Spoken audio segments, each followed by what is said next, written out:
Hi there, Janet Fritz here for Galaxy Girl Creations. Welcome to my channel and welcome to another day of Grateful. This series is just to cover things that we are grateful for. And so today we are talking about uh, public recreation areas. And so I decided to kind of document our local park, which I don't think I've ever documented before. I've kind of like got photos of it from when we go bike riding up there, but it's not from a perspective of the park. It's more of our bike ride perspective and that type of stuff. But I've never really just talked about the park and why we are grateful for it. So I thought I would talk about that. So this local park is within walking distance from my house, and we ride our bikes to it quite often when we go riding. And it's about 6 miles round trip from my house all the way to the very, very back of the park and back. And it's a large park. It's a county park. It's got hiking trails in it and everything.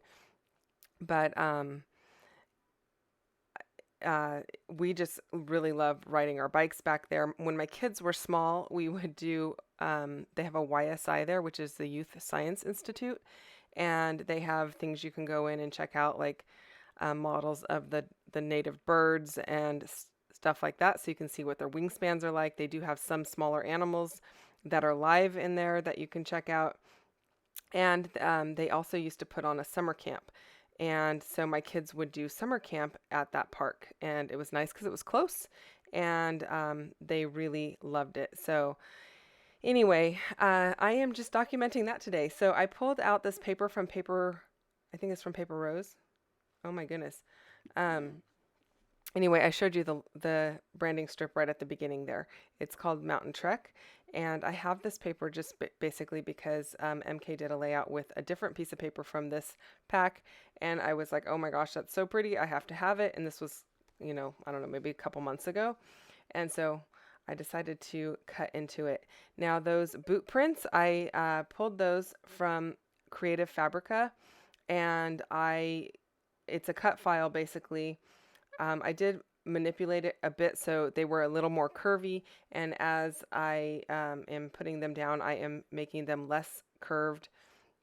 When I say curvy, like the path that it took was curvy, not the actual footprint. But I'm making it at less of a curve because I want it to follow the line of where I tore the paper, and that was a little bit less controllable for me. When I tear the paper kind of diagonally, it kind of tears where it wants to tear, not really exactly where I think it should tear, or on the line of where the boot prints are. So I am using my oxide inks. Well, I'm using one oxide ink and one just plain old black soot distress ink. The oxide ink is in Bundled Sage, and I'm just using my blending brushes over that. And all I did was I cut the footprints on my silhouette, and I'm just using it as a stencil because I'm not using heavy wet medium or anything like that. It works out fine. And the littlest footprints are less detailed, which doesn't bother me at all. The reason they're less detailed is because they were so tiny to cut out all of those little bits and pieces that it didn't cut great, and I didn't really feel like going back and recutting it. So I just went with what I had. And then I found a font on the same Creative Fabrica site, and I do have affiliate links down below for you if you are interested in those. This font is actually called Explorer, and I really loved the way that it looks. You're going to get a much better look at it shortly, but I want to do this mixed media over the top, and by mixed media, it's just stamping. I'm not using any texture paste or anything like that, but I am doing stamping, and so it's going to give it a look of trees all the way along the bottom of the word, and that is why I cut it in white. But I also cut it in black, which is on the opposite side of my mat there, and I cut it a little larger in black so that it would be able to have a little black border all the way around, because the paper that it's going over on all the way on the far left side has a lot of white in it, and I wanted to make sure it would show up.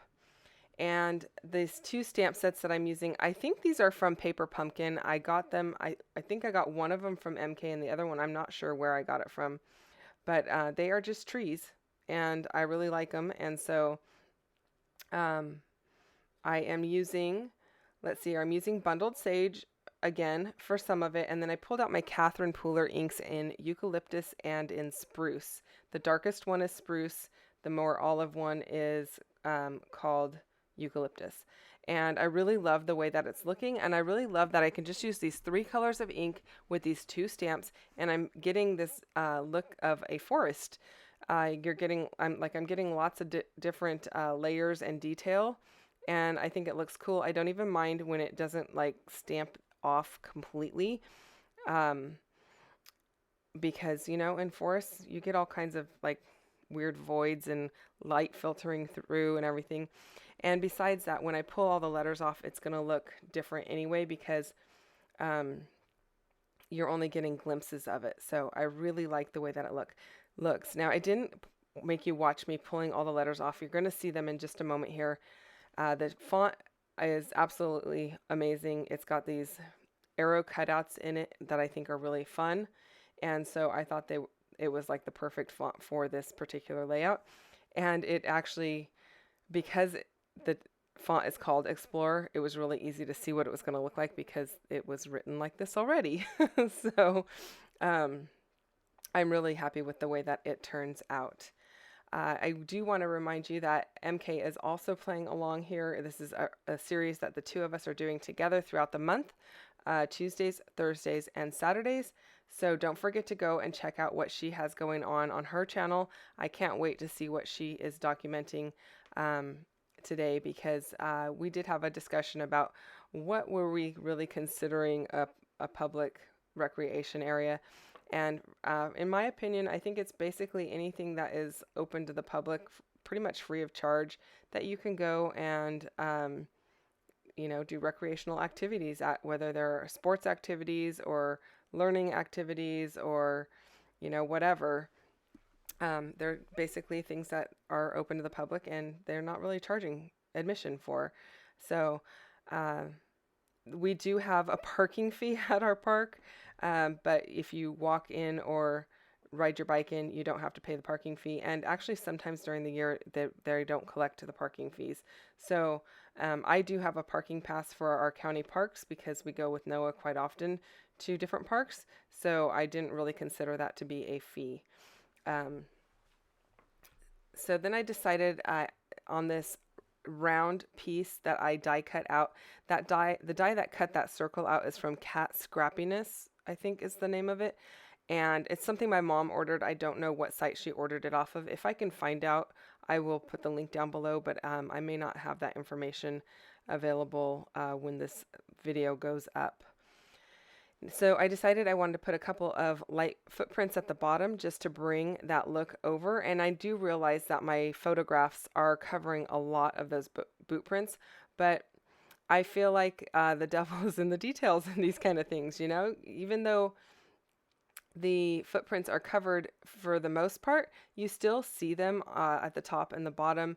And I just really like the way that it looks. It just adds a little something extra rather than adding like a border strip or something like that.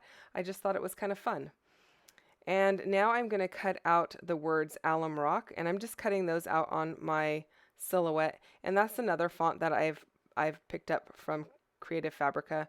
They do have a subscription service, which I do have, and it gets you everything for free. You can use as much as you want, as often as you want. And there's a monthly fee, and I do have a discounted rate for you down below if you are interested in subscribing to that. So you can check that out, and if not, and you just want to get the font or the boot prints or any of that kind of stuff, I will have links for those down below as well if that's something that interests you. So I don't want you to think you have to go out and buy anything to make a layout like this, but if it's something that you want to invest your money and time into, the links are down there for you.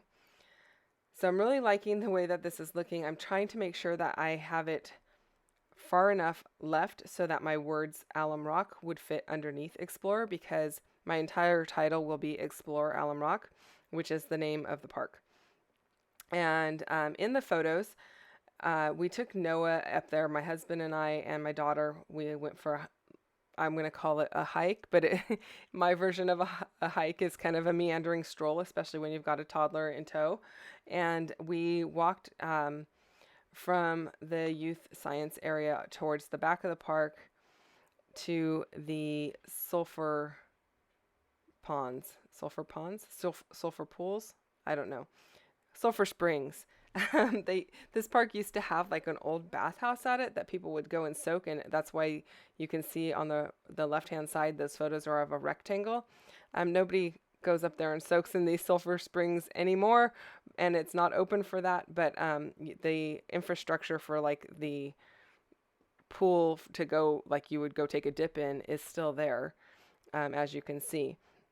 Now, some of them are not like perfect rectangles or anything like that. It's just like sulfur springs coming out of the rock walls and everything. There's like, it looks like stalactites and stalagmites or whatever on the wall, and it looks pretty cool.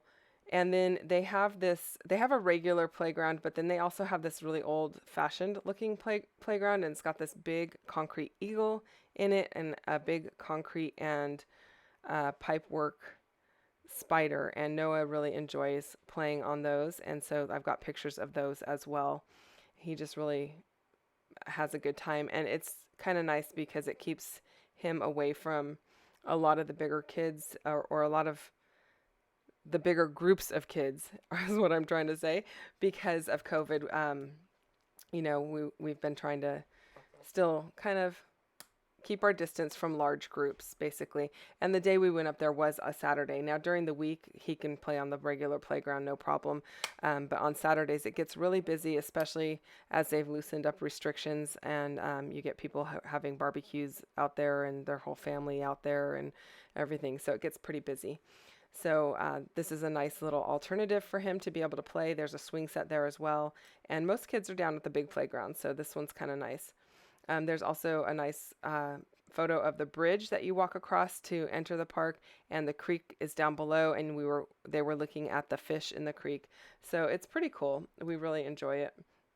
Now I decided to still use a label off to the right-hand side there to start my journaling on, and I will finish all of my journaling on the circular piece that is in the bottom right-hand side. I'm not adding a ton of embellishments to this just because it's already got quite a bit of stuff going on, and it doesn't really call for a lot of embellishments.